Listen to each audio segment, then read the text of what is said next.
சிவகாமி? என்ன சிவகாமி என்ன? ஒண்ணு இல்லைங்க, காய் கட் பண்ணும்போது விரல்ல கத்தி பட்டுடுச்சு. என்ன சிவகாமி நீ பார்த்து கட் பண்ண கூடாதா? அதெல்லாம் ஒண்ணு இல்லைங்க, சின்ன காயம்தான். எங்க காட்டு. சின்ன காயம்தாங்க, ஒண்ணு இல்ல. நீங்க போங்க போங்க.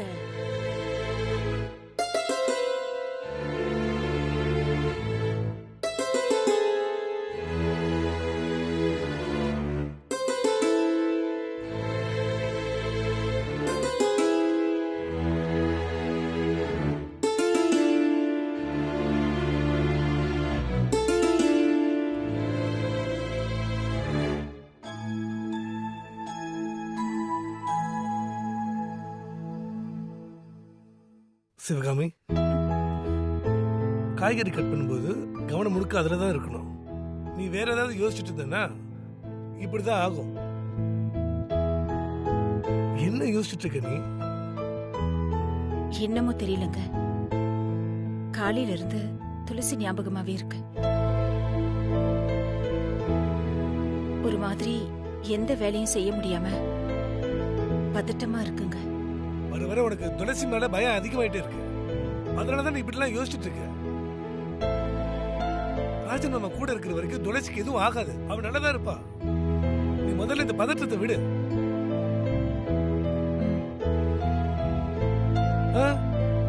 இரு, நீ பதட்டத்துல எதையாவது யோசிச்சு மறுபடியும் விரலை கட் பண்ணாலும் பண்ணிப்ப கூட. நானே கட் பண்ணி தரேன். ஐயோ அதெல்லாம் ஒண்ணு இல்ல, நீங்க போங்க, நான் பாத்துக்கிறேன். நான் சொல்றத கேளு சிவகாமி, என்கிட்ட கொடுத்துட்டு போ. நான் கட் பண்ணிக்கிறேன். நீ போய் உட்கார், ரெஸ்ட் எடு. போ.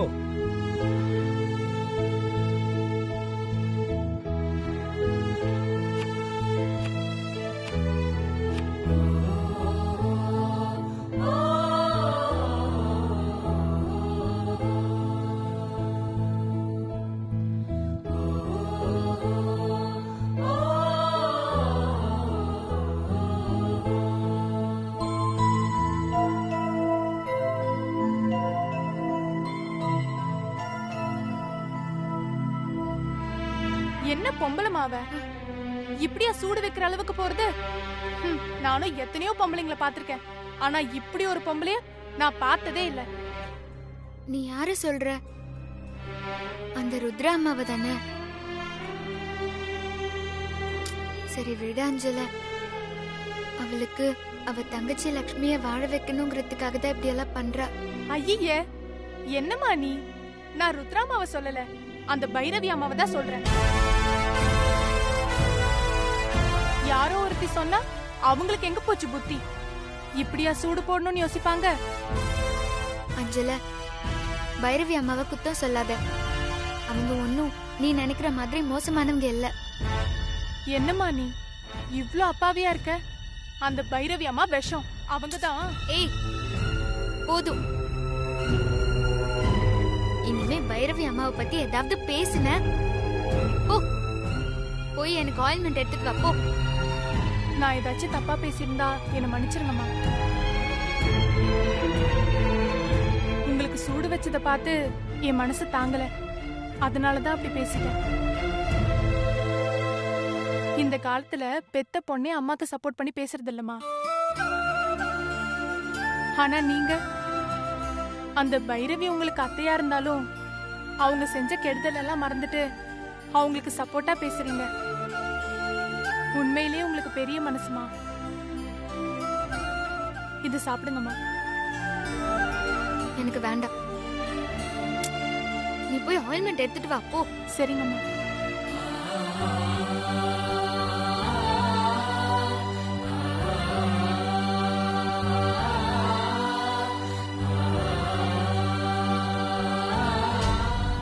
எல்லாரும் நினைக்கிற மாதிரி பைரவி அம்மா என்னோட அத்தை இல்ல, அவங்க என்னோட அம்மா.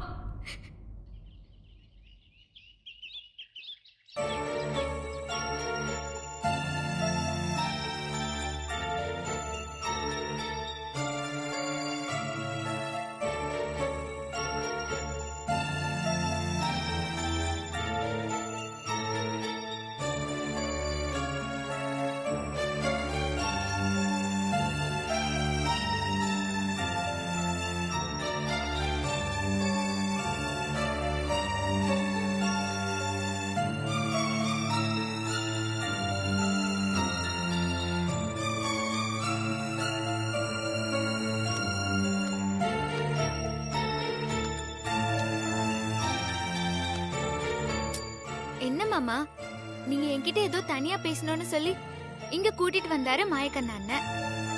அவரே எதுவும் சொல்லாம போயிட்டாரு. நீங்களும் எதுவும் பேசாம அமைதியா நிக்கிறீங்க. சொல்லுங்க மாமா, என்ன விஷயம்?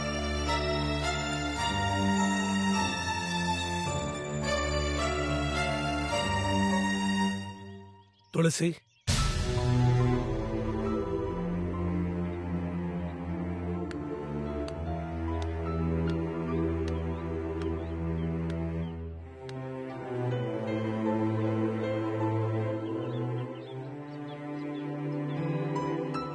அவர் இனிமேல் மாமான்னு கூப்பிடாதம்மா. அப்படின்னா வேற எப்படிப்பா கூப்பிடுறது? அத பத்தி தான் இப்ப அவர் உங்ககிட்ட பேச போறாரு.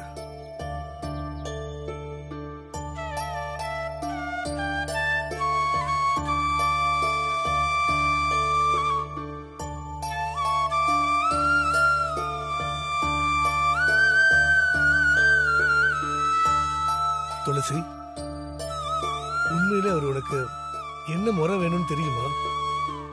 பார்த்திபா, நானே துளசி கிட்ட சொல்றேன்.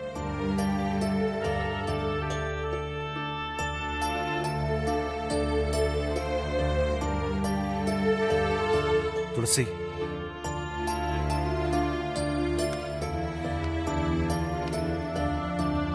எப்படி எப்படி ஆரம்பிக்கிறதுன்னு எனக்கு தெரியலம்மா. மாமா, பைரவி அத்தைக்கு என்ன பிடிக்கல, அதனால விஸ்வாவை மறந்துருன்னு சொல்ல வரீங்களா? இல்லம்மா, அப்படி இல்ல. நீ நினைக்கிற மாதிரி இது உனக்கும் விஸ்வாவுக்கும் நடக்க போற கல்யாண சம்பந்தமான விஷயம் இல்ல துளசி. இல்ல மாமா, பைரவி அத்தை என்னையும் சிவகாமியையும் எதிரியா தான் பாக்குறாங்க. இனிமேலும் அந்த வீட்ல இருக்க என்னால முடியாது மாமா. துளசி, அது உன்னுடைய வீடுமா. நீ அங்க இருக்க வேண்டியவ. அதுக்கான எல்லா உரிமையும் உனக்கு இருக்குமா? நீங்க என்ன மாமா சொல்றீங்க? நீ பிறந்த கதையை பத்தி சொல்ல போறமா?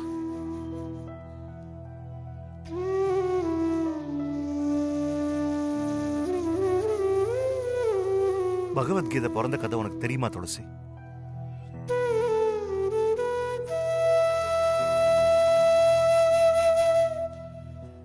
போர்க்களத்துல சண்டை போடுறதுக்காக வந்த அர்ஜுனன் எதிரியா நிக்கிறவங்கள பார்த்து மனம் கலங்கி போய் நின்னான்.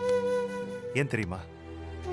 எதிரியா இருக்கிறவங்க எல்லாருமே அவனோட உறவுக்காரங்க, அண்ணன் தம்பி உறவு, ஒரே குடும்பம்.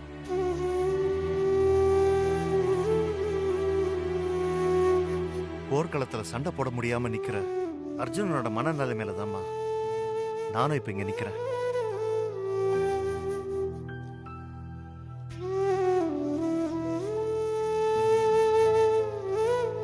எனக்கு சிவகாமி உறவு. ஆனா அந்த உறவை பைரவி எதிரியா பாக்குறான். நீ பைரவியோட தொப்புள் குடி உறவு. ஆனா அவ உன்னை எதிரியா பாக்குறா. நடுவுல நான் என்ன பண்றது, எப்படி சொல்றதுன்னு புரியாம நிக்கிறேம்மா. மாமா, எனக்கு ஒண்ணுமே புரியலையே மாமா. உன்னை எதிரியா பாக்குற பைரவி வேற யாரும் இல்லம்மா. அவதான் உன்னுடைய அம்மா. உன்னை பெத்தவ.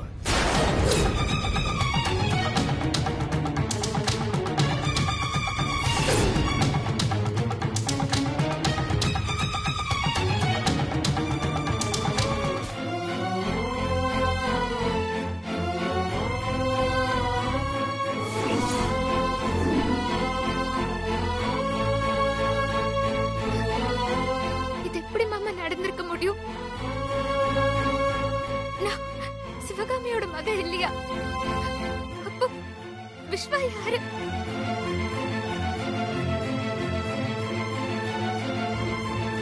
விஸ்வா சிவகாமியோட மக துளசி.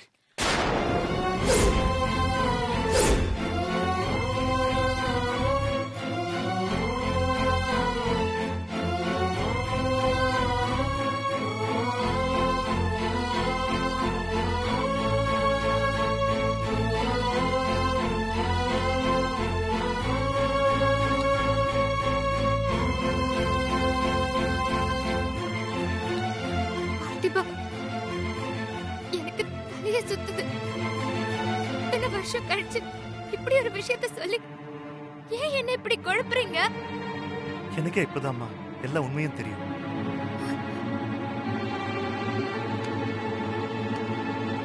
உண்மையா? எந்த உண்மை? துளசி, எல்லா விஷயமும் உனக்கு முதல்ல இருந்து சொன்னாதான் உனக்கு உண்மை என்னன்றது புரியும்.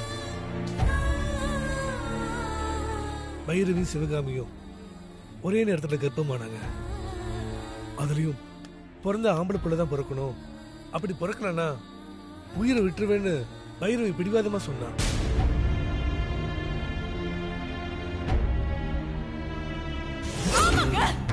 நான் பைத்தியம்தான். ஆம்பளை புள்ள பிறக்கணும் கனவு காட்டுற பைத்தியம்தான். ஒருவேளை பொம்பளை புள்ள பிறந்தா செத்து போயிடுவேன். அத கண்ணால பாக்குறதுக்கு முன்னாடி நான் கண்ணை மூடிடுவேன்.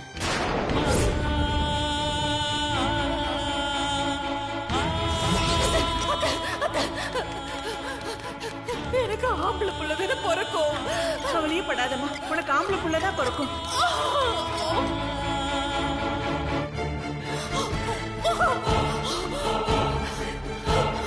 டாக்டர், எனக்கு ஆம்பளை புள்ளதான் பிறக்கணும்.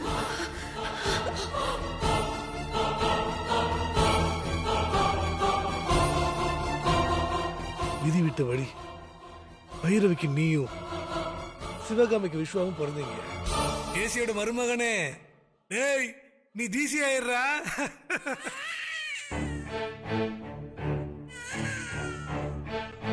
என்னங்க, அன்னைக்கு பிரசவம் ஆயிடுச்சு போல இருக்கு. நீங்க போய் ஆண் குழந்தையன்னு பார்த்துட்டு வாங்க. பெண் குழந்தை தாங்க பிறந்திருக்கு. அப்ப சிவகாமி பைரவியோட உயிரை காப்பாத்தணுன்றதுக்காக ஒரு முடிவு எடுத்தா. டெலிவரி ஆயிடுச்சா? ஒரு போனும் காணோம், அதான் நானே பண்ணேன். டெலிவரி ஆயிடுச்சா இல்லையா? ஆண் குழந்தை தான் பிறந்திருக்குன்னு. நீ சீக்கிரம் வந்துருன. இதோ இதோ வந்துடுறேம்மா, இப்பவே வந்துடுறேன்.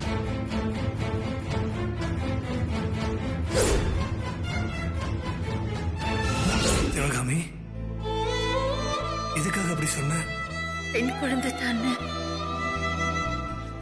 எப்படி இங்க சொல்றது? உங்க அண்ணன் அவர் வந்து பார்த்தா குழந்தை யாருன்னு தெரியாதா? அதுக்கு தான் நீங்க எனக்கு ஒரு உதவி பண்ணணும். உதவியா? என்ன உதவி? நம்ம குழந்தைய அவங்க குழந்தைய கொடுத்து அவங்கள சந்தோஷப்படுத்தலாங்க. சிவகாமி,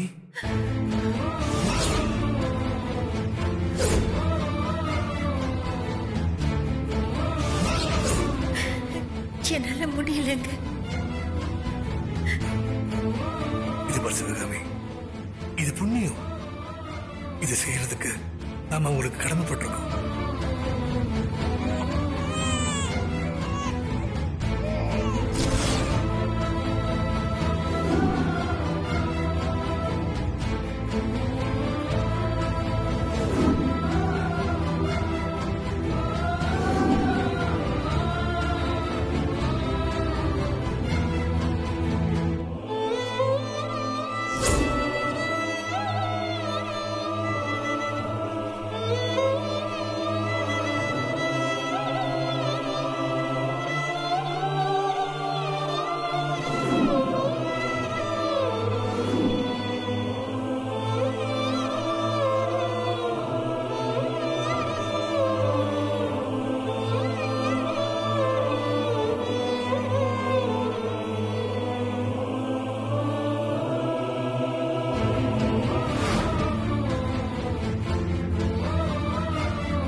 பா